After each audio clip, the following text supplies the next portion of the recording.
Bonjour à tous, bonjour à tous les passionnés de football et surtout les amateurs de paris qui aimeraient gagner un petit peu d'argent. Eh bien oui, nouvelle équipe, nouveau présentateur. Ce jeudi, cette semaine, nous allons avoir une petite émission un peu différente que d'habitude avec cette fois quelques innovations à l'absence bien de nos tauliers habituels que sont nos amis Ronnie ou Pascal. Nous avons privilégié aujourd'hui l'arrivée d'un invité, un candide, quelqu'un qui connaît bien le football, mais qui passait par là et qui connaît l'émission. C'est un peu ça le principe de notre émission, c'est d'essayer de faire en sorte que des gens qu'on ne connaît pas viennent nous expliquer leur passion. Et aujourd'hui, nous avons un invité spécial qui est Flavio. Bonjour Flavio. Bonjour. On va parler de toi plus tard. Évidemment, on a Guillaume, toujours fidèle au poste. Ah oui, toujours fidèle au poste et puis prêt pour cette nouvelle grille. On attend depuis une semaine. Eh bien, nouvelle grille qu'il va falloir aller remplir avant dimanche 9h55 pour gagner une énorme cagnotte de 1 million d'euros. Il suffira simplement de ne pas se tromper sur 14 matchs et nous sommes tous là pour vous aider dans essayer de trouver les bons résultats. Alors, nous allons déjà faire la connaissance de Flavio. Bonjour Flavio. Bonjour. Alors, je me suis laissé dire que tu avais un club de fétiche, un club particulier. C'est ça, c'est l'Olympique de Marseille, mon club fétiche. Depuis toujours, depuis la naissance. Grâce à maman et papa, j'ai pas trop eu le choix. Donc c'est l'Olympique de Marseille pour moi mon club fétiche. Donc tu regardes tous les matchs Tous les matchs, sans exception. Coupe d'Europe, championnat, Coupe de France, sans exception. Anciennement Coupe de la Ligue, Coupe la Tarte Auto. Sur le portable, dans toutes les conditions. Pas trop déçu du résultat? Un peu déçu, mais je le comprends, puisqu'il y a des choix tactiques qui ont été faits de la part de l'entraîneur qui font que du coup il y a eu ce résultat. Bon, c'est pas seulement l'entraîneur, il y a les joueurs aussi. Il y a le niveau de jeu aussi de l'équipe adverse en face qui fait qu'on n'a pas pu gagner ce match. Mais oui, je comprends totalement le score et un peu déçu, oui. Alors Guillaume, parlons un petit peu de cette Ligue des Champions. Ce résultat incroyable avec Paris Saint-Germain qui nous a éclaboussé de la classe de ses joueurs. C'est vrai qu'on s'est régalé, qu'on soit passionné de PSG ou de Marseille ou de Rick, on peut que se dire que là, ce football-là, c'est fabuleux, quoi. C'était ce qu'on appelle une démonstration. C'était, ils ont appris aux joueurs du Maccabi Haïfa comment jouer au foot. Donc c'était plaisant à voir, mais il faut aussi quand même rappeler que l'adversaire en face n'était peut-être pas en mesure effectivement de rivaliser. Oui et non, parce que c'est quand même la Champions League. Oui, c'est vrai que ça reste un niveau de Champions League. Et puis qu'on voit quand même des gros qu'on pensait rouler sur d'autres. La Juventus de Turin effectivement avait affronté le Maccabi Haïfa. Ils n'avaient pas eu la même réussite et ils sont carrément éliminés de la course avec des champions. Et puis il y a d'autres grosses équipes, je pense au FC Barcelone. Et attention, c'est très dur pour le football espagnol en ce moment avec l'Atlético Madrid, le FC Séville, qui ont tous les deux disparu avec des champions. Il reste comme représentant que le Real Madrid concernant les clubs espagnols. Donc c'est vrai que le PSG a le mérite de pouvoir au moins assurer et on les retrouve à l'endroit où ils doivent être. Marseille, c'est un peu différent. À chaque fois qu'on voit les matchs de Marseille, on se dit il manque pas grand chose, il manque vraiment pas grand chose. Peut-être en charge des changements tactiques et c'est un peu comme ça dans tous les matchs de ce groupe. Même vous voyez le match Tottenham Sporting qui ouvre la marque, Tottenham qui revient et un but à la fin de Harry Kane, à tout le stade qui se soulève. Et qui est annulé. Et finalement annulé grâce à la VAR ou à cause de la VAR. On remarque quand même une chose, c'est que les équipes qui réussissent, généralement, c'est parce qu'elles ont une tête de pont, comme on dit, c'est-à-dire un Benzema, un Messi. Et peut-être que ce qui manque à Marseille, c'est ça, c'est peut-être un joueur clé, comme pourrait l'être Payet, malheureusement. C'est ça, c'est un joueur clé qui manque à Marseille, surtout de l'avant.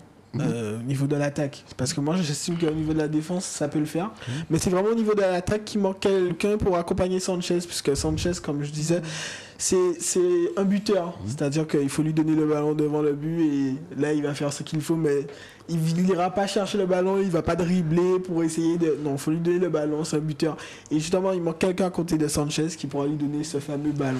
Moi, je pense même qu'il voulait que Sanchez soit cette affiche, en fait. Mais Marseille fait un peu avec ses moyens, en fait. C'est ça. S'ils avaient les moyens, ils pourraient peut-être prendre Messi. Alors, Messi avait, c'est... Ronaldo, et encore. Il y a un débat on dit que on regrette que l'entraîneur n'ait pas fait rentrer Payet. Est-ce que vous pensez qu'il y a un problème Payet à Marseille? Oui, Payet, il pose un problème au niveau de l'entraîneur pour sa condition physique. L'entraîneur Tudor, il recherche un joueur qui court sur le terrain, qui se dépense, qui va défendre, qui va attaquer, qui va aider le milieu de terrain. Et c'est pas Payet. Payet, lui, il est à l'attaque, il reste à l'attaque.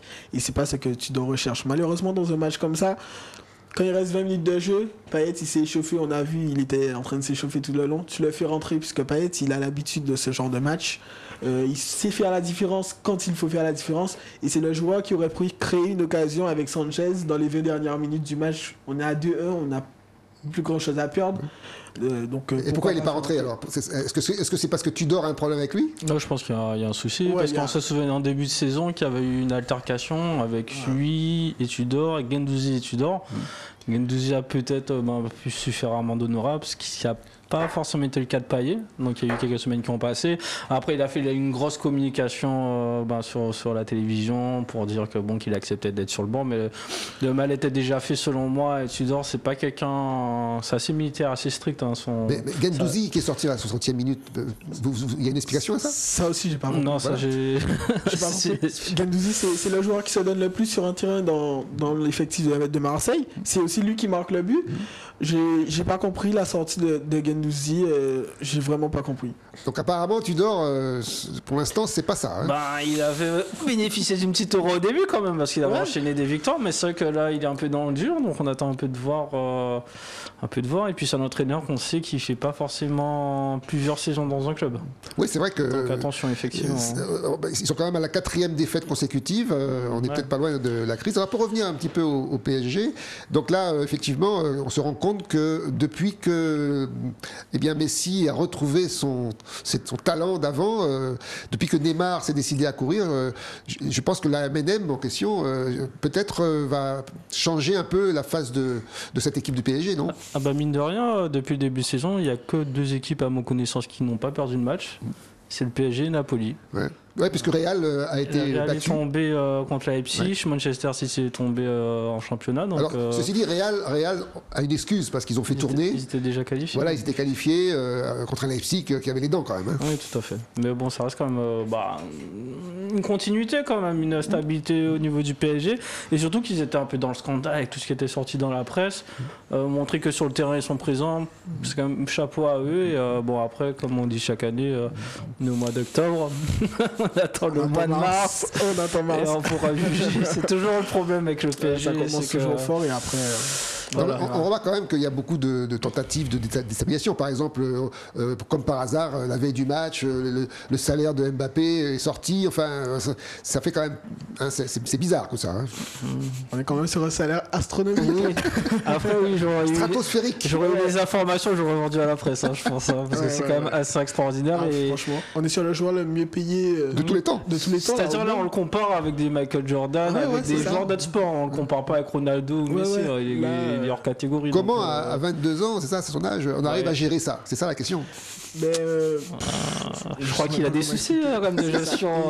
Il est bon manager aussi. Oui, c'est ça. Oui. C'est ça qui génère peut-être des problèmes au sein du PSG. C'est qu'il ait le meilleur salaire, que les autres le savent sûrement.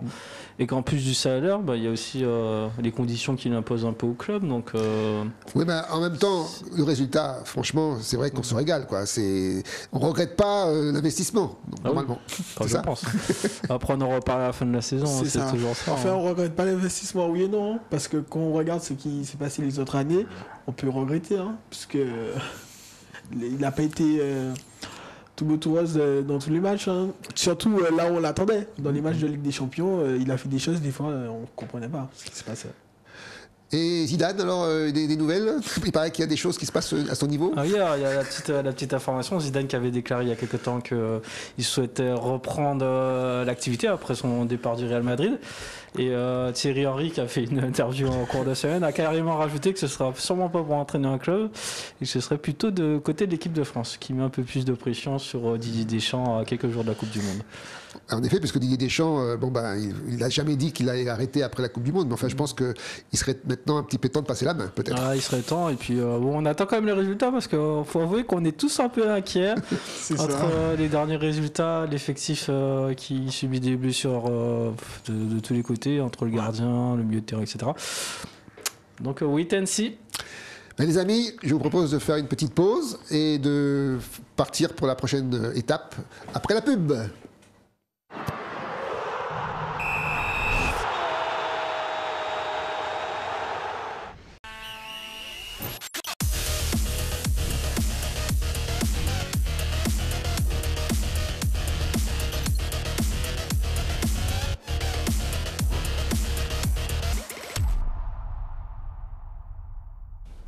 De retour pour notre deuxième partie d'émission, nous allons rentrer dans le vif du sujet pour éplucher cette grille à 1 million d'euros. Mais avant cela, je vous propose de révéler les résultats de notre petit jeu des pronostiqueurs, celui que nous avions engagé la semaine dernière, je ne sais pas si vous vous rappelez, où Guillaume, Pascal et moi-même devions pronostiquer le match Nice-Nantes. Et aujourd'hui, nous allons savoir qui était le ou les vainqueurs de ce petit jeu. Ou pas de vainqueur. Ou pas de vainqueur, peut-être. Alors, je commence par la pancarte, la doise de Pascal, donc qui nous dit quoi? Alors, Pascal avait pronostiqué 2-1 pour Nice. Nice, voilà. C'est pas passé loin. C'est pas passé loin, mais c'est pas ça. C'est pas ça, dommage. Ensuite, je prends ma propre ardoise, alors je vous le dis tout de suite. J'avais pronostiqué la victoire de Nice 1-0 et je me suis trompé aussi. Alors, tous prévu des victoires à domicile. Et notre Guillaume National, qu'a-t-il dit? Waouh! Un partout, match nul. Ouais, bravo mon ami. Alors, ça fait combien là? Mais attends, tu serais pas un peu de vin? C'est un coup de bol là. J'avais prévu N2 en me disant, j'ai dit effectivement que je voyais pas Nantes perdre le match et en plus ce match a eu un... Non mais dis-moi tout, t'as payé l'arbitre? Parce que la fin du match était super heureuse. C'est un pote à toi. Avec un penalty à la dernière minute. Ah non, mais c'est toi. Ah, j'ai compris. Ouais, c'est bon. Tout vient de là en fait. C'est moi qui ai mis la balle. En tout cas, Nice, il ne pouvait pas gagner ce match. Ils vont être contents. Comme Boré va être content de toi. Oui. Moi j'ai cru en lui. Bon. Eh ben écoute, félicitations, tu prends la tête du concours. J'espère que voilà, le prochain match, le prochain jeu va être plus équilibré parce que là on nous a pris une piquette quand même. En plus, score exact, c'était pas évident. Bon alors, commençons par le premier match de cette grille, un gros match quand même, Lyon-Lille, waouh, pour se donner des ailes, comme disait... Non, mais alors justement, Lyon et Lille, je constate que ce sont quand même deux équipes en reconstruction, deux équipes qui sont quand même à la recherche de nouveaux résultats, et les deux équipes ont quasiment les mêmes parcours. Alors, mon cher Guillaume, qu'en penses-tu? Difficile à dire, c'est que les deux équipes en reconstruction qui ont fait des belles prestations ces derniers temps. Changement d'entraîneur côté Lyon, donc c'est difficile à dire. Moi j'ai bien aimé l'apport qu'a donné Laurent Blanc à cette équipe. Il y a des joueurs qui étaient vraiment perdus, je pense à Jérôme Boateng qui avait disparu pour le football et là qui revient un peu, donc il redonne sa chance à certains joueurs. Donc voilà, pour moi je fais de Lyon mon favori parce que je pense qu'il y a eu un choc psychologique et qu'ils sont capables de faire quelque chose, même si Lille aussi a fait des belles prestations, mais bon, l'avantage à domicile en plus jouant pour Lyon, ils joueront pas de Coupe d'Europe, donc voilà, je pense qu'ils seront en forme et qu'ils vont l'emporter parce qu'ils ont globalement un effectif un peu supérieur à Lille. Flavio, l'arrivée de Fonseca peut-être un plus? Ouais, je suis un peu d'accord avec ce que Guillaume dit. Lyon, surtout qu'ils sont à domicile. Quand ils sont à domicile, le public derrière eux, et puis en ce moment ça va pour Lyon. Je regardais quelques matchs, ça va pour Lyon. Et je pense que contre Lille, ils peuvent essayer de faire quelque chose de pas mal. Donc moi aussi je serais favori. Moi je crois que c'est vrai que Lille en ce moment retrouve des couleurs et pour une fois je pense que le changement d'entraîneur a payé, donc ça devrait être un match intéressant parce que justement très indécis. Oui, ce sera pas un match facile, ça c'est sûr. Ah non. Non, là, l'équipe qui va gagner, enfin, même si je pense que Sion va forcer la décision.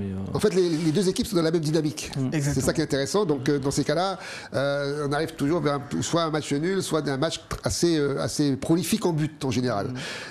Et c'est vrai que, par contre, on remarque une chose, c'est que Lille reste un petit peu le chat noir de Lyon. Hein. Si on regarde un petit peu le passif des anciens matchs, on se rend compte que depuis plusieurs années, Lyon n'arrive pas contre Lille. Oui. Alors, peut-être que les choses vont changer, on verra. Alors, passons maintenant à notre deuxième match, Monaco-Angers, qui sont deux équipes alors, un peu particulières. Alors, Monaco, ces jours-ci, c'est un peu le froid et le chaud. Angers, alors c'est la catastrophe. Qu'est-ce qu'on peut décider de ce match ? Qu'est-ce qu'on peut sortir de ce match ? Angers, en fait, c'est pas que Monaco est très fort, mais je trouve qu'Angers est tellement catastrophique depuis, alors même pas cette saison, hein. Ça date du milieu de saison dernière avec le départ l'absence de Moulin en tout cas. Et moi, je pense qu'il faudra pas grand-chose à Monaco pour pouvoir l'emporter, donc ce sera clairement le 1 pour moi. Ça va bien ? Franchement, ça en dire trop, hein, mais non, franchement, il a tout dit. Monaco, ils ont les joueurs, ils ont l'entraîneur, ils ont le physique qui va avec, et Angers. Ils ont pas le niveau pour affronter Monaco. Franchement, Monaco. Oui, mais le problème c'est que Monaco, ils sont capables de faire des super matchs et puis rater complètement le second. C'est ça le problème de Monaco. Ouais, mais alors même quand ils perdent, ils marquent souvent quand même. C'est pas des matchs où ils sont 0 écrasés par l'adversaire. 4-0 contre l'équipe de Turquie, c'était pas grave. C'était pas rien quand même. Fait exprès, parce que à se demander. Non, mais je pense au match du week-end dernier contre Lille. Ouais. 4-3. En fait, bon, ils se sabordent eux-mêmes, je pense. Mais Lille, voilà quoi, ils ont dû batailler pour l'emporter. Donc c'est là où je pense quand même Monaco, même en jouant au moins à son niveau, pourra l'emporter. Donc pour vous, Angers, c'est l'équipe qui descend, c'est ça ? Ah oui. Pas loin. Pas loin du tout. Ouais. Je pense même pas qu'ils vont rester en Ligue 1 cette année. Je pense qu'ils vont redescendre. Surtout qu'il y a 4 places. Hein. Ouais. Il y a 4 places donc, pour la charrette. Wait and see. Alors, maintenant, revenons à nos amis de Nantes, donc Clermont. Ah oui. Une équipe porte-bonheur. Voilà. Que dire de ce match ? Une équipe nantaise qui revient un tout petit peu. Je crois qu'ils ont fait un bon résultat cette semaine. Ils ont gagné. Voilà, ils ont gagné sur 2 heures. Clermont, qui reste une équipe de référence aujourd'hui. On peut dire que Clermont est une équipe qui se maintient bien en Ligue 1, qui a sa place, qui nous a montré quelques bonnes choses, qui a créé de belles surprises aussi. Alors, que va donner ce match ? Moi, je trouve qu'on a beaucoup critiqué Comboiré. Je suis le seul à le défendre. Donc, je vais continuer à le défendre, ce monsieur, parce que je trouve qu'il fait du bon travail. Que si Nantes est en Coupe d'Europe, c'est notamment grâce à lui, parce qu'il a fait gagner l'équipe la Coupe de France. Donc, voilà, je continue dans cette voie-là. Surtout qu'en plus, ils l'ont porté il y a une semaine contre Karabakh. Donc, une équipe qui a retrouvé le moral. Et c'est juste qu'il fallait que ça prenne un peu de temps pour que les joueurs qui avaient su performer l'année dernière. Voilà, il y a un moment, il faut redescendre et là, ils remontent, ils commencent à prendre le rythme et je pense qu'ils vont au moins rapporter plusieurs points de cette rencontre, selon moi. Moi, je fais quand même confiance à Clermont parce que c'est une équipe compétitive et là on a vu ils ont gagné Nantes, ils ont gagné en Ligue des Champions, mais on a quand même vu qu'ils ont gagné dans le temps additionnel parce qu'ils finissaient 1-1, mais on est quand même sur une équipe compétitive. Clermont, ils lâchent rien et surtout les petites équipes, entre parenthèses, quand ils viennent pour rencontrer de grandes équipes, ils donnent tout sur le terrain et logiquement on devrait dire que Nantes va passer, mais en vrai Clermont, ils vont tout donner sur le terrain et qui va faire que peut-être Nantes va peut-être voilà. C'est vrai que moi-même j'ai eu très peur quand j'ai vu le match la semaine dernière. Je me suis dit ils ont vraiment pas de peau, Nantes. Ça se trouve ça va casser un petit peu la petite dynamique qu'ils avaient retrouvée, mais visiblement en Coupe d'Europe ça a fonctionné. Bon, probablement que cette fois-ci, on va peut-être retrouver le Nantes qu'on avait perdu, celui qui avait gagné la Coupe de France. Ouais, et puis en fait, moi je trouve que quand une équipe subit une injustice comme eux, ils l'ont subi le dernier. Se révolte. Voilà, je pense que sur le terrain, tu as vraiment envie de montrer que. On a envie de te faire justice toi-même, entre guillemets, et de montrer que. N'oublions pas que Lafont a été expulsé. Hein. Oui, ça peut compter, ça aussi. C'est le gros handicap parce qu'il faut reconnaître que c'est un gardien hors pair. Hein. Ah oui, c'est un grand gardien. Peut-être en équipe de France pour la Coupe du Monde, hein, qui sait, avec toutes les blessures qui s'enchaînent. Ouais. Alors nous allons passer maintenant à un match spécifique, les Bretons contre le Champagne rémois. Que dire de ce match que moi j'aurais tendance à appeler à nouveau le petit match bof, hein. C'est un petit match bof, le fameux match qu'on n'a pas envie de voir le week-end parce qu'on va préférer d'autres matchs.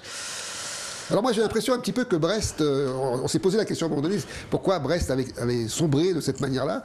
Moi j'ai un peu l'impression que, c'est mon impression, que le départ de Belaïli a été très mal ressenti parce que finalement Belaïli c'est quelqu'un sur lequel Brest comptait énormément. C'est un joueur très talentueux, on le voit à Ajaccio, il brille. Et j'ai l'impression que l'entraîneur ne s'est pas remis lui-même de ce départ et il n'a pas su compenser le départ de Belaïli. Et c'est vrai que le changement d'entraîneur a été bénéfique puisque tout de suite Brest a enchaîné bon résultat. Oui, ils ont fait une belle prestation contre Clermont d'ailleurs. Voilà, si je ne m'abuse, à l'extérieur, qui plus est, avec les joueurs clés qui se remettent à marquer, donc Honora notamment, qui est vraiment leur meneur de jeu, et Del Castillo et le Doiron. Donc voilà, c'est des belles options offensives. Donc c'est dur en ce match. Hein. C'est très dur. Match off. Ouais, franchement, c'est vraiment pas le match que je regarde. Et alors en plus, Reims. Vraiment. Reims, ils ont changé d'entraîneur du coup. Reims a changé d'entraîneur, mais ils ont des joueurs offensifs. J'ai du mal un peu à cerner. Il y a Gravillon qui revient. Ito, Balogun, ces gars-là, ils marquent une fois. Le match d'après, ils marquent pas. Ils font pas grand-chose. Donc voilà. Donc Wetansi. T'en penses quoi toi, Flavio? C'est pas le genre de match que je vais regarder le week-end. Franchement, c'est vraiment les matchs bof. C'est pas comme match bof, vu son équipe. C'est quoi? C'est Amiens et Angers? Oui, c'est un peu de tout. C'est un peu de tout. Ah ouais, c'est vraiment pas les matchs que Restons en Bretagne alors, puisque nous sommes à Rennes, qui reçoit Montpellier. Et Rennes, ça fonce à Rennes, contrairement à Montpellier. Je crois qu'on est sur deux équipes totalement à deux parcours complètement différents. On a un Rennes supersonique et un Montpellier à l'arrêt complet. Là, on appelle ça le match des extrêmes. Ouais, malgré le nul en Ligue des Champions aujourd'hui, hein, en Coupe d'Europe, en Coupe d'Europe, Ligue des Champions, ne confondons pas. En Europa League, ils étaient menés 3-0, ils se sont fait remonter à 3-3. Rennes reste quand même une équipe compétitive et avec des joueurs derrière. Et du coup, moi j'ai confiance en Rennes. Et puis on voit sur le classement, il y a une différence quand même entre Rennes et Montpellier. Je ne sais pas si vous avez remarqué, les gars, mais il n'y a jamais eu autant de changements d'entraîneur au début de saison comme ça. Là, Montpellier, c'est pareil. Allez hop, Dalloglio a fait les frais de la très mauvaise début de saison. Moi, je trouve que c'est pas logique en plus parce qu'on va avoir une grosse cassure dans même pas 2 semaines, de 1 mois et demi, 2 mois. Est-ce que ça vaut le coup de changer l'entraîneur juste avant cette cassure-là en fait, voilà, autant ils ont tendance à remettre la faute sur l'entraîneur. C'est un truc que j'ai jamais réussi à comprendre. C'est le Paris qui sont très forts dans ça, le changement d'entraîneur. Remettre la faute sur l'entraîneur. L'entraîneur, il donne des directives, il donne et si le joueur ne suit pas derrière, lui, il n'y peut rien. C'est-à-dire qu'il a donné quelque chose à faire sur le terrain. Le joueur, lui, ne le fait pas. Des changements que lui, ce qu'il trouve normal, c'est pas forcément ce que nous, on va trouver normal. Donc, on a trop tendance à mettre la faute sur l'entraîneur, mais il faudrait peut-être regarder au niveau des joueurs aussi. Oui, mais enfin, l'entraîneur, c'est le chef d'orchestre. Et c'est vrai que quelquefois, on a quand même vu que le changement d'entraîneur payait et donnait des résultats. Je pense que Lyon a bien fait de changer son entraîneur. Je pense que Laurent Blanc, par exemple, va apporter quelque chose. Oui, je pense. Et puis d'ailleurs, je pense sur le match, là, Genesio, effectivement, c'est quand même un gros plus pour Rennes, depuis son arrivée. Il a su mettre les joueurs en confiance. Oui, mais c'est ça. C'est-à-dire que quand on prend l'exemple du Paris Saint-Germain, le changement d'entraîneur, quand on est face à des joueurs comme Mbappé ou Neymar, des fois ils sont en crise. Ils sont en crise et ils décident de faire ce qu'ils veulent sur le terrain, qui ne se donnent pas et qui ne font pas ce que l'entraîneur et le public attendent derrière. Qu'est-ce que l'entraîneur il peut faire dans ça? Surtout quand il se fait traiter de chiotte, c'est compliqué. C'est sûr. Un exemple justement où l'entraîneur joue un rôle important, c'est Lorient qui va rencontrer donc Nice. Lorient qu'on n'attendait pas à si belle fête, qui l'année dernière se traînait en milieu de fin de classement et qui là se classe 3e et fait un très très bon début de championnat. Qu'est-ce que vous en pensez? Bon, en général, il commence toujours fort et c'est après, à la deuxième partie de saison, on verra. Pour l'instant, c'est vrai, ils sont très bien en ce moment, Lorient, mais comme je dis, en général, ils commencent toujours fort. Les petites équipes, ils commencent toujours fort. On les voit toujours, premier, deuxième, troisième, et c'est après quand tu vas à la deuxième partie de saison, c'est là que ça devient intéressant pour les parieurs. Effectivement, quand vous avez des équipes qui super forme en début de saison, ça arrive toujours, vous êtes toujours un petit qui au mois de septembre, octobre se retrouve dans les 5 premières places, mais vous savez très bien qu'à la fin de la saison ils ne seront pas là, et ça a déjà commencé parce qu'ils ont fait un match nul contre 3, donc il y a déjà je pense une petite baisse de régime côté orientais, et contre Nice ce sera peut-être un autre obstacle. Alors un petit mot sur Nice, compliqué. Parce que vraiment c'est une équipe qui moi m'interpelle. Comment une équipe comme ça, qui a un effectif aussi pléthorique quand même, quand on a des Delors, des Pépé, des Thuram, des Diop, des Dante, des Schmeichel, comment on fait pour être 12e, Guillaume? Allons. Des joueurs qui sont pas au niveau auquel on les attendait. Hein. Je pense à Schmeichel, grand international danois qui a fait la Coupe du Monde 2018. Bien sûr. Il nous fait regretter Benitez, qui était finalement meilleur que lui. Et puis quand on voit son public qui quitte son stade, c'est l'humiliation suprême. Compliqué. Et en plus, il y a la Coupe d'Europe, donc la fameuse conférence, qui est une compétition un peu spécial, qui ne rapporte pas beaucoup d'argent, mais qui fait beaucoup les joueurs. Et puis, comme je le disais il y a quelques jours, c'est que c'est le temps de mettre en place les effectifs. Ils ont eu beaucoup d'arrivées, notamment Laborde, voilà quoi. Donc moi, je suis très en colère parce qu'ils m'ont fait perdre mon pari. Et là, franchement, je leur en veux. Continuez d'être mauvais, j'adore. Allez, on va parler un petit peu anglais maintenant. Et on va se retrouver derrière le Channel avec Manchester United qui joue contre West Ham. Alors, que dire de Manchester United? Man U est-elle capable de gagner face à West Ham dimanche? Moi, je misais sur un exploit de West Ham, puisque, comme j'ai l'habitude de dire, les petites équipes donnent vraiment tout devant les grosses équipes, et c'est là où tu t'y attends le moins. C'est-à-dire que quand tu vois une affiche comme ça, tu te dis que Manchester United va forcément va rafler West Ham, mais non, tout au contraire. West Ham, ils vont venir déterminés pour gagner ce match, et c'est là que ça va faire la différence, et ce sera un beau match. Je voudrais m'arrêter un instant sur le cas Ronaldo, parce que l'entraîneur, par exemple, là, décide de mettre Ronaldo titulaire pour ce match d'aujourd'hui, de cette semaine. Ils ont gagné ou ils ont gagné 3-0 d'ailleurs, incroyable. Ouais. Comment gérer un gars comme Ronaldo qui a un palmarès aussi grand que Messi et un caractère incroyable? Comment gérer ça quand on est entraîneur? Clairement, pour moi, c'était l'handicap numéro 1 de l'entraîneur qui arrive et qui se retrouve avec un dossier comme ça, un joueur qui sait pas trop s'il doit dire est-ce qu'il doit partir, parce que s'il souhaite s'en débarrasser, que finalement il reste, c'est compliqué à gérer. Donc il a dit je vais le garder dans l'équipe, et puis finalement il se rend compte que c'est peut-être pas le joueur qu'il souhaitait avoir en numéro 9, parce que c'est pas son style de jeu pour l'entraîneur. Donc il essaie de gérer ça, et là je trouve qu'il a quand même bien géré, parce qu'actuellement il y a plus de respect pour l'entraîneur que pour Ronaldo aujourd'hui vis-à-vis du vestiaire, et c'est là où il a gagné selon moi. Et c'est pour moi, je pense qu'il est vers le bon chemin, Ten Hag, et je pense que sur ce match-là, il est capable de faire une belle prestation, selon moi. Eh bien, on va voir ça dimanche. Donc on reste encore en Angleterre, puisque c'est quand même là qu'on voit généralement les plus beaux matchs. Et notamment, on retrouve nos amis Arsenal, toujours leader, qui tiennent la dragée haute à l'ensemble de tous leurs adversaires, et qui va rencontrer un club qu'on connaît bien, nous les anciens des années 80, Nottingham Forest, qui revient... Très ancien, là. Très ancien. Parce que c'était à l'époque de Saint-Etienne. C'était ça. Il y avait des super matchs, Nottingham Forest, Saint-Etienne, Liverpool, Nottingham Forest. Et là, voilà, on retrouve le premier contre le 20e, donc le match des extrêmes. Alors... J'espère que tu es souple, Flavio, parce que là, c'est le grand écart. Pour le coup, c'est le grand écart. C'est la deuxième meilleure attaque contre la plus mauvaise défense. Bon, il n'y aura pas photo. Il n'y aura pas photo. Arsenal fera ce qu'il faut. Et voilà. Et Guillaume? C'est vrai que j'avais annoncé la contre-performance d'Arsenal le week-end dernier. J'avais dit qu'ils ne pouvaient pas forcément gagner tous leurs matchs jusqu'à la fin de saison.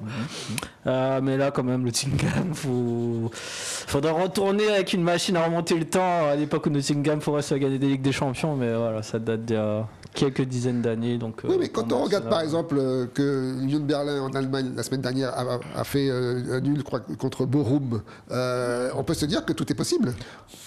Oui, alors Union de Berlin, c'est un peu la surprise. Ils étaient premiers, effectivement. Oui, mais c'était déjà une surprise. Arsenal, le fait qu'ils soient premiers, c'est une petite surprise. C'est-à-dire qu'on les attendait dans les 4 premières places. Et, Mais est-ce qu'un Nottingham a fait un bon recrutement quand même. Hein, est-ce qu'un pronostiqueur peut se dire que voilà, Nottingham va faire le match de sa vie, que Arsenal va arriver un petit peu au chausson, peut-être? On m'avait posé la question pour Napoli-Empoli. Et dans un match, effectivement, sur quelques minutes, ça peut se faire. Mais sur 90 minutes, ça me paraît très, très improbable. Donc pour moi, voilà, gros avantage pour le favori. Ouais, c'est ça. Tiens, on parlait de Union de Berlin. On va continuer sur Union de Berlin qui rencontre, on se retrouve en Allemagne cette fois-ci, qui rencontre le Borussia Mönchengladbach et l'Union de Berlin, et oui, on en a parlé, qui se retrouve à nous, t'es toujours premier. Incroyable. Qui l'eût cru? L'eût-tu cru? Devant le Bayern, devant le Borussia Dortmund, devant le Bayern qui a encaissé 0 but en Ligue des Champions pour l'instant. Incroyable. Et c'est beau de leur part d'être premier de leur championnat. Alors, devant le Bayern, c'est vraiment étonnant. Surtout qu'on est sur un Bayern qui est très très en forme en ce moment. Il revient fort derrière, attention. Parce que est-ce que ça va durer cette Union de Berlin Parce que le Bayern, ils y arrivent fort. Le problème pour Union de Berlin, j'ai l'impression que c'est l'enchaînement des matchs. Et je pense que ça commence à faire beaucoup pour eux. Ouais. Ils n'ont peut-être pas le banc pour soutenir le rythme. Et puis là, pour le coup, ils affrontent une sacrée équipe avec Marcus Thuram, notre héros national, qui va charmant défendre son club. C'est là où il y a un problème au niveau des équipes des fois. C'est-à-dire qu'il faut pas seulement avoir le 11 qui sera sur le terrain, il faut aussi avoir un banc pour faire tourner, surtout quand tu joues la Ligue des Champions plus ton championnat, il faut pouvoir tourner. Et c'est là où le Bayern fait la différence. Le Bayern, ils ont le banc. C'est-à-dire qu'on regarde l'équipe du Bayern et on regarde le banc. Le banc du Bayern, je pense qu'ils peuvent faire des miracles avec... À Lyon de Berlin, ils ont un petit gars là, qui s'appelle Baker. C'est pas mal, hein, ça. Boris, ouais. Non, mais c'est vrai que c'est un match qui promet. Alors, le problème de Mönchengladbach, c'est que c'est une équipe qui est aussi irrégulière que Monaco. On ne sait jamais, c'est impronosticable. Un jour, ils vous font un super match, le lendemain, ils vous font une cacahuète, comme on dit. Donc, très compliqué. Hein. Très, très compliqué. Hein. C'est pour ça que moi... En fait, c'est souvent en Allemagne, je déteste jouer les matchs nuls parce que ça va tellement vite des deux côtés que les matchs ils peuvent basculer des 4-1, des 5-3. Enfin voilà, c'est un peu la fête au football en Allemagne. Je pense que ce sera le cas sur ce match-là. De toute façon, ils voyagent très mal. Hein. À l'extérieur, c'est jamais très très bon. Hein. Donc ça, ils mettent une cacahuète s'ils en prennent une, c'est ça? Exactement. Concrètement. Bon, allez, on reste en Allemagne avec l'autre Cologne, FC Cologne. Cette Cologne à la une, qui va jouer Hoffenheim. Alors là, c'est un petit peu moins aussi le petit match bof de la Bundesliga, on va dire. Deux équipes moyennes, avec un point qui les sépare, donc un match à 6 points. Beaucoup d'absents à Cologne. Guillaume, ça sent le match bizarre, non? Non, ça sent le match bizarre. C'est difficile de sortir en grand favori de ce match-là pour moi. Surtout que c'est un championnat assez ouvert, surtout depuis le début de saison. Hein, enfin. Ouais, bizarre oui non, parce que je me dis quand même il y a un point d'écart entre les deux. Donc les deux viendront quand même en mode je vais gagner. Parce que quand il y a un point d'écart, c'est vrai que c'est sûr qu'il y a un qui va passer devant l'autre. Donc c'est vrai que je pense que ce sera un beau match juste parce qu'il y a un point d'écart entre les deux équipes. Il y aurait eu un écart entre les deux équipes. Ça aurait été effectivement le match bof qu'on ne regarde pas. Mais ce match, je pense que je vais le regarder rien parce qu'il y a un point d'écart avec les deux équipes. Il y a un point d'écart et en même temps il y a aussi un truc, c'est que Cologne va peut-être manquer de fraîcheur par rapport à Hoffenheim. Parce qu'ils jouent en Coupe d'Europe. Ouais. Donc c'est peut-être un élément à prendre en compte, ça. C'est vrai. Et puis Hoffenheim est très très offensif comme équipe, donc moi, je pense que c'est un match à but, ça. C'est un match, ça va scorer des deux côtés. Ouais, je pense aussi parce qu'ils ont des bons canonniers, comme on dit, des bons canonniers. Bon, on va parler espagnol maintenant, puisqu'on est dans le... on va prendre un peu de chaleur. Et on va parler un peu de notre Real de Madrid, qui n'arrête pas de scorer. Ah non, ils ont été battus par Leipzig. C'est ça que j'allais dire. Incroyable première défaite de la saison. C'est la première défaite de la saison et qui vont rencontrer Gérone. Alors, les pauvres Gérone, est-ce qu'ils ont une chance? La question est posée, mon cher Flavio. Moi, je pense qu'ils ont pas... Malgré la défaite du Real... Là, en Ligue des Champions, je pense qu'ils n'ont pas de chance contre le Real. On est quand même sur une attaque du Real, rien qu'avec le Benzema là. C'est de lui qu'il faut se méfier. Et quand tu as Benzema dans ton attaque, tu n'as pas beaucoup de chance de... Déjà, moi, je ne connaissais pas bien Gérone. C'est une équipe que je découvre. Hein, c'est promu. Hein, ils arrivent de loin. Je crois que c'est Castellano qui joue comme leur joueur vedette. Bon, après... vedette, c'est vite dit. Hein. Qu'est-ce qu'on peut faire quand on s'appelle Gérone contre des Benzema, des Valverde, des Modric? C'est ça la question? C'est ça. On est quand même sur de grands joueurs, les meilleurs, dans le top des meilleurs joueurs du monde. Moi, je pense que mercredi, ils sont venus en pantoufle. Hein, faut être honnête, par RB Leipzig, ils sont déjà qualifiés. Déjà, les 3 que je viens de citer, ils n'étaient pas là déjà. Hein. Oui, voilà. De 1 et non. Et puis même sur le terrain, on n'a pas senti qu'ils sont pas rentrés dans le match. Hein. Alors, ils sont jamais rentrés dans j'ai le une match. petite anecdote. Beaucoup de gens se sont demandé pourquoi Benzema portait tout le temps un pansement sur la main. Vous avez compris? Je me posais la question. J'avais posé la question la semaine dernière. J'ai regardé, je me dit mais pourquoi il a toujours le pansement à la main? Mais j'aurais bien aimé ça. Eh bien, ça y est, on sait. C'est parce qu'il a une déformation du petit doigt. Il ne peut pas plier, il ne peut pas laisser son petit doigt. Tu vois. Donc, je suis pas médecin, mais... son petit doigt est toujours comme ça. Mais ça, je crois que c'est lié à un choc qu'il a eu dans un match. Un choc, donc il n'a pas pu retrouver sa mobilité. Et c'est vrai que depuis 2-3 ans, il porte, parce qu'il ne l'avait pas, Lyon, et même au début de sa carrière en Real, il n'avait pas ce pansement-là. Et alors, ils disent qu'il a besoin de repos, effectivement, pour se faire opérer, qu'il n'a jamais eu cette période de repos parce qu'il enchaîne les matchs. Il n'a jamais été blessé sur ces 2 dernières années, plus d'1 mois. Ouais. Donc effectivement, c'est devenu un peu son... oui, c'est ça, sa marque de fabrique. Sa marque de fabrique. Zidane, il avait L'Oréal, voilà, Benzema, lui, il a les doigts cassés. Bon, ben on continue, hein, on va chez les Basques. Tico Bilbao contre Villarreal, qui a perdu son entraîneur. Bon, enfin, qui est parti surtout comme à l'âge. Hein. Bah oui, qu'est-ce que c'est que cette histoire? Le gars a quitté le navire. C'est scandaleux. Hein. Le gars a quitté le sous-marin. Après, ça me surprend pas de la personne. Hein. Mais c'est incroyable ça. Même quand il était entraîneur du PJ, il se cachait, il grignotait ses ongles quand il y avait des matchs. Alors il avait marre d'être sous l'eau, il est parti à Aston Villa voler un peu, c'est ça? Ouais, je trouve ça.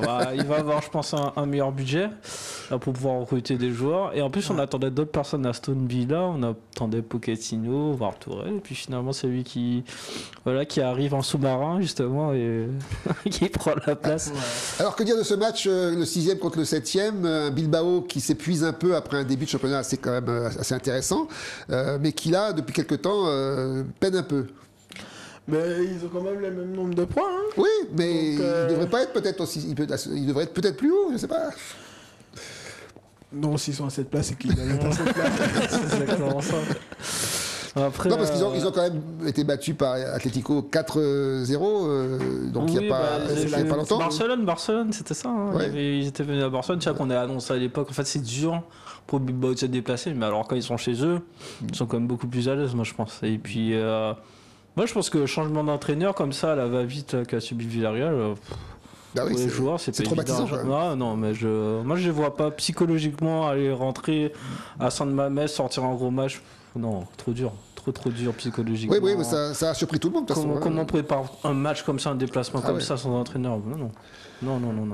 Ah, je pense que Emery s'est dit plutôt que je sois viré, avant que je sois viré, je pars. Ouais, parce que c'était compliqué. C'était pas la place à laquelle on l'attendait. Bon, nous allons finir à Torino, hein. Torino-Milan, Italie. Que dire de ce match encore un petit peu déséquilibré à mon sens, hein, puisqu'on est sur 5 matchs sans victoire pour le Torino et un Milan AC qui marche pas mal hein, ces jours-ci. Ça, Torino, ils sont presque au niveau de la Juve en ce moment, ou c'est l'inverse, je sais pas. Mais il y a un favori quand même pour ce match-là, surtout Milan qui a fait une démonstration en Ligue des Champions en milieu de semaine. 4-0 contre Dinamo Zagreb, donc pour moi, non, il y a un favori qui sort et ça fait partie. Pour moi, ce championnat italien, ce sera un mano à mano Milan AC Napoli jusqu'à la fin. Pour moi, c'est 2 équipes collectivement au-dessus des autres. J'ai même l'impression que pour une fois Naples c'est même l'équipe qui est intouchable pour l'instant en Italie. Hein. Oui, bien sûr, hein. Ils sont vaincus sur les 2 compétitions avec des champions et championnats, mais à Torino pourtant il n'a pas dit son dernier mot. Fabio, à Torino il y a des joueurs quand même qui sont super bons. Il y a je vois Leccio, Diaz, c'est Vlasic qui joue à Torino. Pellegrini joue à Torino. Oui, Pellegrini, je connais. Bindronchuk, comment il s'appelle? Bon, enfin, c'est pas des énormes stars. À l'époque, il y avait Belotti qui était l'attaquant en Italie, mais il a quitté, il est dans un autre club maintenant. Donc voilà, c'est tout à fait la même équipe qu'il y a quelques années. Donc, certes. T'en penses quoi, Flavio, toi, non? Milan. Ouais, Milan, De toute façon, Pas de surprise, le championnat ouais, d'Italie, le championnat d'Italie est toujours un peu surprenant en tant que pronostiqueur. Il y a toujours des surprises incroyables. C'est vrai que Milan, il voyage moyennement quand même par rapport à d'autres. Donc, moi, je suis réservé sur T'es ce plus match. réservé sur ce match. Ouais, hein. ouais, ouais. On va voir. on verra bien. Ah ben, on revient en Espagne, du coup. Hein. Décidément. On va aller voir le Real Sociedad cette fois-ci qui rencontre le Betis Séville. Ouh là là, un match à haut risque. C'est qui tout double, là, comme on dit. Hein. 4e contre le 5e, encore une fois, un match à 6 points. Que dire de ce match à couteau tiré? Le Betis Séville, c'est bien Sampoli, l'entraîneur en ce moment. Non, Non, c'est le FC Séville. Ouais, c'est le FC Séville, je me ça. suis trompé. Ouais. Ok, c'est Pellegrini. Pellegrini. Ouais, c'est ça, c'est ça. Alors, Guillaume? Bah, c'est dur ce match, hein. C'est dur, parce que c'est deux équipes avec de l'ambition, je pense, c'est deux équipes qui cherchent la Coupe d'Europe, Ouais. qui se débrouillent quand même pas mal depuis le début de saison. Bon, on parle des Cadors, mais eux ils sont juste derrière. Pas de grosse absence à déplorer de part et d'autre, donc gros match tactique en prévision. Donc, C'est le genre de match où on a tendance à se dire on va mettre un trip si on peut. Quoi. Bah, si on a la possibilité, pourquoi pas. Hein. Après, non, vraiment dur. Moi, Ouais. j'ai pas trop d'avis sur ce match-là, personnellement. De toute façon, que ce soit Real ou Betis, ils nous ont toujours habitués à des matchs compliqués, à des matchs avec des buts à la dernière minute. Donc là, c'est vrai qu'on a du mal à sortir un vainqueur potentiel. On va dire que le Real Sociedad, chez lui, joue toujours de façon plus intéressante que l'extérieur. Et Betis Séville, ils ont eu tellement des résultats en dents de scie que voilà, c'est compliqué à savoir à l'avance. Même quand ils ont perdu contre l'Atlético Madrid, là, c'était l'un des matchs de la semaine dernière. Et, ça n'a pas été facile pour Madrid. Hein. Certes. Donc, Mais messieurs, je crois qu'on a fait le tour de la question. Donc on a fait les 14 matchs. Donc on va laisser passer une petite pause publicitaire avant de passer au pronostic. À tout à l'heure.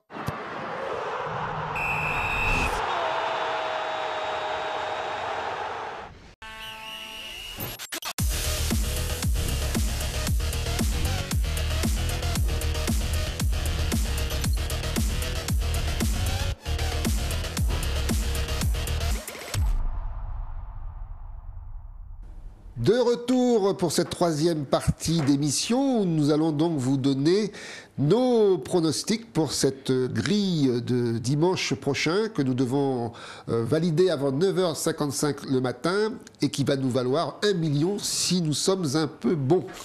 Alors, on va commencer par ce fameux match Lyon-Lille et je vais me tourner vers Flavio pour savoir quel est son pronostic. Alors mon cher Flavio, allons-y. on prend le tambour. Voilà, Alors, donc, victoire de Lyon, c'est ça? c'est ça. Un petit commentaire peut-être? Ben, victoire de Lyon, parce que, comme je l'ai dit tout à l'heure, là, ils sont en forme en ce moment. D'accord. Donc, je mets sur Lyon. D'accord. Guillaume? Bah, je vais pas être très original. Pour moi, le Lyon il a retrouvé un peu l'appétit, donc ce sera le 1, victoire à domicile. Eh bien moi, j'ai toujours dit, je l'ai dit tout à l'heure, hein, deux équipes qui sont en train de se reconstruire. Difficile de se prononcer, donc je lâche mon triple d'emblée. Ah ouais, ça commence Donc bien. un N2 pour moi. Ensuite, Monaco-Angers, donc un match là aussi un petit peu indécis face à une équipe de Monaco compliquée. Alors, mon cher Flavio, Ah, moi, j'ai mis sur Monaco. Monaco ouais. sec. Ouais, le sec. Sans le aucun sec, doute. Sans aucun doute. Monaco, ils vont faire ce qu'il faut faire. D'accord. Guillaume? Moi, pour être honnête, je pense que Monaco va profiter de la faiblesse de l'adversaire et s'imposer tranquillement à domicile. Ce sera le 1. Ben moi aussi, hein, je suis un peu de votre avis. Je reste également persuadé que Monaco, quand même, va s'en sortir sur ce match. Donc, je mets le 1. Alors, ensuite, nous avons Nantes-Clermont. Pour moi, Flavio? ce sera le N et le 1. Du coup. Alors, un petit commentaire, peut-être? Parce que je sais pas trop. En réalité, j'ai pas trop envie de. Voilà. Je pense à un nul ou au pire des cas, une victoire de Nantes. D'accord. Donc, c'est 1 et N. C'est ça, Voilà. 1 et N. Oui, bah moi aussi, vous savez que j'adore mettre des doublants en Ligue 1 parce que je trouve que c'est un championnat, c'est un championnat difficile à pronostiquer. Et voilà, je suis sur une bonne série avec Nantes qui me porte un peu bonheur, donc ils vont ramener au moins un point, donc ce sera le 1 ou le N. Oui, pareil. Moi, je pense que Nantes a repris sa dynamique. Leur victoire cette semaine en Coupe d'Europe, je pense, les a confortés aussi dans cette idée-là. Et puis la justice énorme qu'ils ont vécue contre Nice, je pense, ça a aussi servi de ciment. Donc, je parie pour une victoire de Nantes. Match suivant, le fameux match bof. Brest-Reims. Donc, qui dit match bof, Flavio dit quoi? Allez, moi j'ai les deux, je mets sur Reims. Pourquoi Reims? Je me dis qu'il y a un petit peu plus de chances qu'il gagne face à Brest, puisqu'il y a quand même un petit peu plus d'expérience. D'accord. Guillaume? Là où je suis, effectivement, je trouve que Reims a une force de frappe offensive qui me font penser qu'ils sont capables de l'emporter à Brest. Mais bon, ça reste un match bof, donc j'ai rajouté le match nul. Voilà, parce que match bof, tout simplement. N et 2. Eh bien moi, je reste fidèle à ce que j'ai toujours dit. Un match bof, c'est d'abord un match nul, donc je suis sur le N. Sec. Ensuite, le match Rennes-Montpellier, un match pareil, avec deux équipes avec des parcours très différents. Flavio? Pour moi, ce sera le 1 sec. Je mise tout sur Rennes. Ils ont les capacités de pouvoir faire quelque chose de beau contre Montpellier, donc voilà. D'accord. Guillaume? Bon, ce sera pas une grosse surprise, ce sera le 1 aussi. Montpellier peut surprendre, mais pas sur ce match-là, selon moi, le 1. Oui, moi je suis l'avis de mon ami Guillaume. Je vois pas qu'est-ce que Montpellier va pouvoir faire à Rennes, une équipe qui n'a vraiment aucune raison de perdre ce match, et Montpellier qui est dans le dur. Donc ce sera un sec pour moi aussi. Match suivant, ce sera le match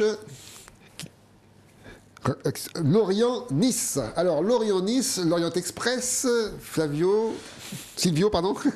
Flavio, pardon. Donc du coup, moi, ce sera le 1 sec. Hein. Je mets sur Lorient. Lorient, ils sont bons en ce moment, comme je dis, en ce moment. On verra après ce que ça donne, mais pour l'instant, je mets sur Lorient parce qu'ils sont dans une bonne dynamique. D'accord. Moi, je sens une fin de série du côté de Lorient. Donc voilà, je pense que Nice, ils montent en puissance eux, et tandis que Lorient, ils sont un peu dans l'autre dynamique selon moi. Enfin, c'est ce que je ressens. Donc le N ou le 2, tout simplement. Alors moi je vais faire un peu comme Guillaume, sauf que je vais faire l'extrême, c'est-à-dire que je pense que Lorient a quand même de quoi gagner ce match, surtout chez eux, mais que Nice, pourquoi pas, est capable de nous sortir un match un peu incroyable. Et donc je mise la surprise aussi, mais en gardant une petite sécurité. Donc 1 et 2 pour moi. Match suivant, nous allons en Angleterre, où le Manchester United va rencontrer West Ham. Alors là, pareil, match compliqué à pronostiquer. J'attends que mes amis me donnent leur avis. Alors, pour moi, ce sera le 1 et le 2. Pourquoi? Logiquement, pour moi, ce serait Manchester United qui passe, mais comme je dis, les petites équipes, d'avoir les grandes équipes, ils donnent tout et ils peuvent des fois faire des matchs extraordinaires. Donc, ce sera le 1 le 2. Je sais pas trop où me positionner.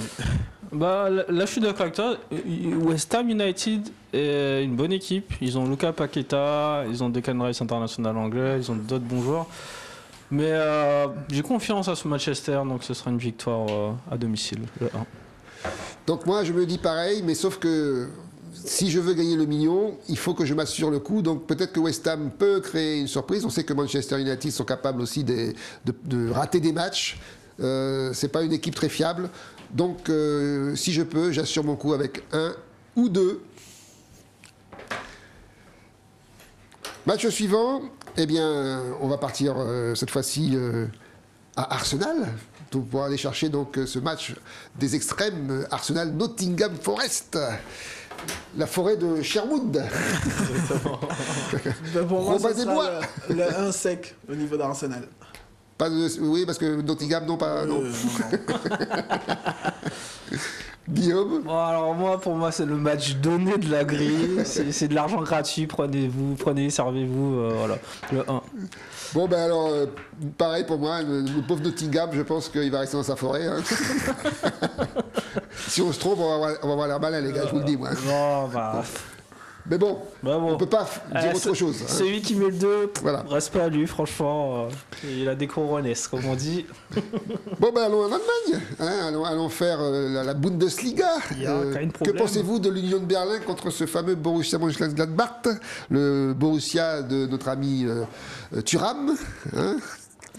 Alors, pour moi, ce sera le 1-7. Pour moi, ce sera le 1-7. Ah bon, tu crois que l'Union de Berlin va continuer sur sa lancée? Oui, ils sont sur une bonne lancée. Ils vont continuer dessus. En tout cas, ils vont pas s'arrêter maintenant. Ils vont peut-être s'arrêter à un moment donné, mais en tout cas, je pense qu'ils sont encore dedans. Donc, surtout que là, on est quand même sur le premier. Donc, non, je pense le 1 sec. Le football allemand, on met des buts après on compte, c'est comme ça ils font chez eux. Donc, ce sera le 1, le 2, tout est ouvert et voilà, il y aura forcément un vainqueur selon moi. Alors moi, je suis parti dans l'idée que Union de Berlin allait avoir une panne sèche. Parce que au bout d'un moment, pourquoi pas? Et je sais que Borussia a souvent tendance à nous créer des surprises. Je sais qu'ils ont été battre un Bayern une fois 2-0 à l'extérieur. Donc pourquoi pas aller faire un carton, pas un carton, un hold-up à Union de Berlin. Donc je mise le 2 en espérant que ça va me rapporter le million. Bien tenté. Hein. Donc, match suivant, nous allons respirer l'eau de Cologne, à Cologne. On reste en Allemagne. On reste en Allemagne avec ce fameux Cologne-Offenheim. Et donc, pour moi, c'est la couverture totale. Ah ouais, quand même. Ah oui, d'accord. Carrément. Carrément, la couverture totale. Donc là, pas prise de risque, la sécurité maximum. Tu fais 6 francs en Rhénanie. Guillaume, pareil ou pas? Alors, j'ai retiré le nul parce que souvent dans l'Allemagne, je dis ils comptent les buts à la fin. Ils sont pas comme les Italiens. Les Italiens 1-0, ils réfléchissent déjà, il reste 80 minutes. Voilà. Les Allemands, non, c'est bon. Si on peut en marquer 8, on va en marquer 8, même si on peut en encaisser 7. Donc le 1 et le 2, voilà, simplement. Alors moi, je suis parti du principe qu'il y a quand même pas mal d'absents à Cologne. Et que ça pouvait jouer dans le stade final et que Offenheim est une équipe qui marche bien à l'extérieur. Donc je propose le 2, une victoire à l'extérieur de Offenheim, parce que FC Cologne peut-être va être handicapé sur ce match. Nous revenons en Espagne avec le Real de Madrid qui va donc jouer contre Gijón, une équipe qui aimerait bien faire mieux que ce qu'ils font actuellement, mais ils vont tomber contre un gros morceau. Donc, petite... surprise pour moi, ça sera le 1 sec au niveau du Real. Oui, c'est ça. Ça me paraît compliqué. Pareil. Il y a une équipe qui a 3 fois plus de points que l'autre. Donc, non, le Real, clairement. Donc, on joue pas la surprise. Même en pantouf, il gagne. Ah oui, désolé. Faut pas abuser quand même. Bon, oui, d'accord. Oui, bon, je ne me bats pas contre vous, il n'y a pas de problème. Je vous suis, les gars, je vous suis, pas de problème. Bon, continuons. Alors, Bilbao. Ah oui, Bilbao, ouais. Ah oui, Emery, compagnie, on en a parlé. Hein. Alors, les gars, qu'est-ce que vous dites pour ça? Qu'est-ce que vous pensez de Bilbao? Alors, pour ce match, j'ai pas voulu me mouiller, donc j'ai mis un nul. Ah, d'accord. Ouais, le nul, donc... Et Guillaume? Moi, ce sera l'avantage à domicile. Hein. Alors, ils ont pris un 4-0 la semaine dernière, mais bon, c'était le Barça, donc voilà. Ils vont se reprendre, selon moi. Alors moi, je suis parti sur une idée qui est mon idée, qui est que comme ils ont été lâchement abandonnés par leur capitaine, qu'ils vont avoir un sentiment de révolte, le Villarreal, et qu'ils vont aller battre le Bilbao. Pas de grand chose, mais ça va être un match surprise. Voilà. C'est difficile de partir à l'abordage avec un sous-marin. Fais gaffe. Ils ont encore des torpilles, donc ça peut marcher. Donc je la joue comme ça. Ouais, voilà. Bon, écoutez, on revient en Italie, puisqu'on est parti pour faire le tour d'Europe. Donc, Italie, donc Torino contre le Milan AC. Un match un petit peu déséquilibré, a priori. Et qu'en pensent nos pronostiqueurs? Pour moi, ce sera le 2. Pourquoi Je fais confiance en l'AC Milan et surtout l'AC Milan en ce moment, je trouve qu'ils sont pas mal et ils se débrouillent pas mal. Et face au Torino, ils feront ce qu'ils ont à faire sans problème. D'accord. Guillaume? Bon, pour moi, c'est le Milan AC de l'année dernière. Le Torino va avoir rouge et blanc, selon moi. Rouge et noir plutôt. Rossoneri, donc le 2 pour moi. Bon, alors moi, j'ai une réflexion un petit peu différente. Je me suis dit que ce championnat italien, décidément, était toujours un petit peu émaillé de surprises et que Milan n'est pas une équipe très, très régulière. Donc, je me suis dit, pourquoi pas. Alors, oui, je vais miser la victoire de Milan, mais peut-être un petit nul parce qu'ils vont arriver un petit peu trop confiants et que peut-être que voilà, ça va un petit peu dérailler. Donc, je joue le N et le 2. Attention, Olivier Giroud regarde l'émission. Oui, non, mais il n'y a pas de problème là-dessus. J'ai quand même mis 2. Hein. J'ai pris mes précautions. Retour en Espagne. Donc, oui, là, on va jouer le kit ou double avec la Real Sociedad contre le Betis Séville. Alors, pour moi, ce sera le 1 et le 2. Et alors, on prend pas de risque? Non, je ne prends pas de risque. D'accord. Il y a peu d'écart dans le nombre de points. Ce sera vraiment compliqué, hein, ce match. Hein. C'est compliqué, oui, parce qu'en fait, mais en même temps, on sait que Betis Séville, c'est une équipe qui pour l'instant est en sous-régime, donc peut-être que quand ils vont se réveiller, ça va faire mal, non? Ah, ça peut faire mal, hein. Mais il a quand même pris des risques, il a pas mis le nul. Moi, j'ai carrément tout mis. Ah, carrément. Ah ouais. J'ai gardé la couverture Ah pour ce ouais, match-là. ouais. Parce que le classement parle de lui-même, et puis même les deux équipes ont des niveaux similaires, sans moins, donc... Non, et puis ça peut être un match à surprise, à rebondissement. Un peu comme le Lille-Monaco de la semaine dernière. Ça peut faire un peu pareil, selon moi. Voilà. Oui, pourquoi pas. Moi, c'est pareil, j'ai longtemps hésité. Bon, sur ce match-là, je vais jouer la normalité, on va dire. Donc, une victoire de Real Sociedad et peut-être un match nul du Betis. Mais je pense que le Betis n'est pas encore en mesure d'aller faire des surprises, d'aller battre Real chez eux. Même si c'est un match, comme vous avez dit, hein, qui est compliqué à pronostiquer, un match à 6 points. Donc, mais bon, il faut bien prendre une décision. Hein. Donc allons-y, Franco. Let's go. Let's go. Voilà, nous avons fait le tour des 14 matchs de cette grille. Eh bien, le mieux, c'est que nous fassions un petit peu la synthèse de cette grille et que nous donnions un petit peu le pronostic global de tout cela. Donc, si nous misons 96 €, nous aurons droit à 5 doubles et 1 triple. Donc, Lyon et Lille, 1 et 2. Monaco, Angers, 1. Nantes, Clermont, 1 et 2. Brest, Reims, le nul. Rennes, Montpellier, victoire de Rennes, 1. Lorient, Nice, le 2. Manchester United, West Ham, le 1. Arsenal, Nottingham Forest, le 1. Union de Berlin, Borussia Mönchengladbach, le 1 et le 2. FC Cologne, Hoffenheim, le N et le 2. Real Madrid, Gérone, le 1. Atlético Bilbao, c'est dur à dire, 1 et 2. Le Torino contre le AC Milan, le 2. Et le Real Sociedad, Betis Séville, on l'a dit, le 1, le N et le 2. Donc une grille quand même assez complexe, mais qui vaut cher, puisque je vous le répète, hein, c'est 1 million d'euros. C'est pas rien, donc essayons d'être bons, les gars. Oui, en plus, on peut retrouver les pronostics de Patrice, moi ici présent, mais aussi les de Ronny, de Pascal. Et de Ronny notamment, voilà, qui sont pas présents aujourd'hui, mais qui sont présents sur l'application, et voilà, ça pourra vous être utile. Mais écoutez les gars, ça a été un plaisir de vous recevoir, d'avoir un nouvel invité. J'espère que ça t'a plu. Ah oui, ça m'a plu, merci beaucoup. Voilà. Puis c'est rare les représentants de Marseille. Hein. Oui, c'est vrai que c'est rare. Ouais. Beaucoup de joueurs pour Paris, par contre Marseille, il y en a de moins en moins, bizarrement. Un peu, oui, c'est ça. C'est en voie de disparition, voilà. Faut croire. Écoutez les gars, je crois qu'on a fait le tour de la question. Si vous avez des messages particuliers à envoyer, bien sûr, une pensée énorme pour notre ami Mario qui nous a quittés la semaine dernière, qui reste la lumière de cette télé et qui nous permet aujourd'hui d'être là présent et de vous donner des belles émissions.